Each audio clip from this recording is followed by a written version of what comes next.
how to get better at aiming in tennis. So in general, how to get better at hitting your spots, whether it's a forehand cross court here, down the line corner, or on the serve out wide tee, right? How to get better at hitting your spots. And we tennis players, right? When we think about going cross court here, we don't really think about our technique or our racket face, right? Where it's pointing to. We just think about it. Or more correctly, we imagine it. We imagine just going cross court. We imagine just going down the line and it magically goes down the line, right? So we shouldn't be thinking about our technique. And that's what I want you to do first. When you're aiming at some place, at some spot, I want you to imagine and not see the spot, not see the spot with your own eyes, but imagine the spot with your own head. And now here's the second thing that I want you to do, and this is a good thing that you could do on the ball machine, just in practice in general. You don't want to do this in a match because you're going to be losing a lot of points, right? So when you say want to target cross court here, just that corner there, and say, I made it here, right? But say I miss out wide there. It goes to the side fence. And it keeps going there. It keeps going there for some reason. What I want you to do, and this is what I call finding the range, right? So instead of just trying to hit it over there, I know you want to hit it there, but it keeps going over here.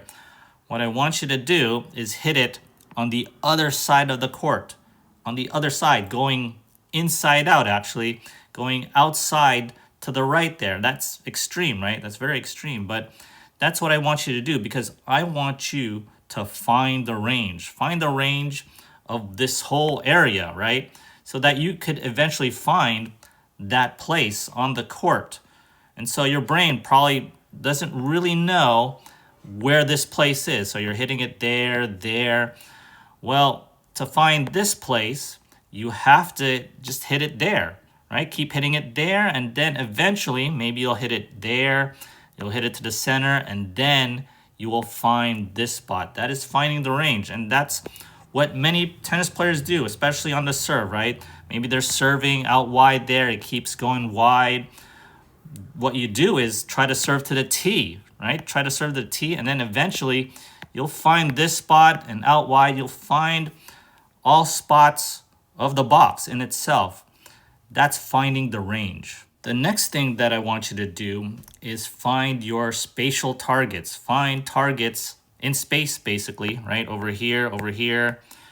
And I know that's tough because when you're targeting things in space, there's nothing there to see, right? This is just air here. This is air. And I'm talking about the y-axis, right? Not the x-axis or anything on the ground here, right? I'm talking about the y-axis in space, right? So when I'm trying to target deep, for instance, I want my ball here to clear the net pretty high. So this is medium length. This is maybe 3 to 4 feet high over the net cord. So if I want to get it deep, I at least want to get it here or maybe even here, right? So that it goes deep. And that's finding the targets in space. And a lot of times we tennis players, we don't even think about targeting anything in space, right? We think about targeting things on the ground, but that's very two-dimensional, right?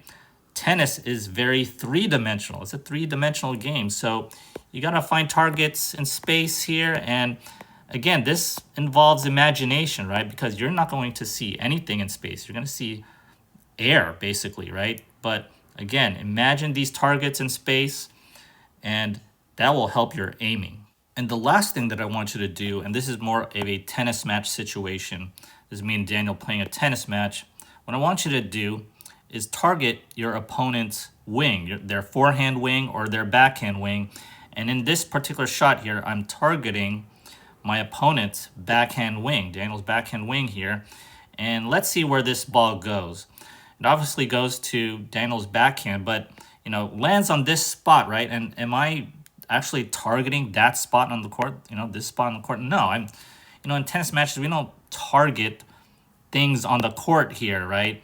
Maybe we're aiming for deep corners. Maybe we're trying to go for short angles there, but we're not exactly aiming for that spot on the court.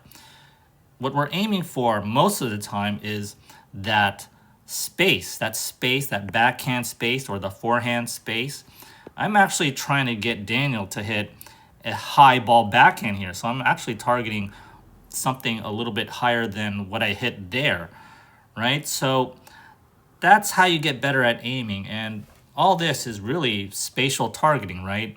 You think about finding the range, finding the range of the ball, spatial targeting on the y-axis, and then also finding a player's wing, right? That involves spatial targeting, and that all involves imagination.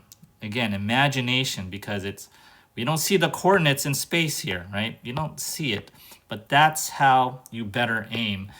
And it's tough. It's very, very tough. And there's a saying goes, right? As far as the technique, that the face sends it, right? The racket face will send the ball where it needs to go. And that's really the only determination of where the ball goes, right? Is the racket face.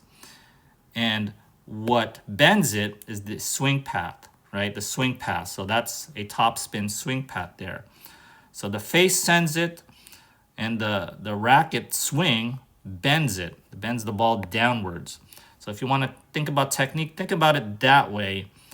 But in tennis matches like this, right, what we're doing, we're not really looking at the place, right? We're not looking at where we need to go. We are imagining where we need to go. If you enjoyed this video, check out my website, coachadrian.net, where you can hire me as your tennis coach. As always, thanks for watching. Be sure to like and subscribe, and I'll see you next time.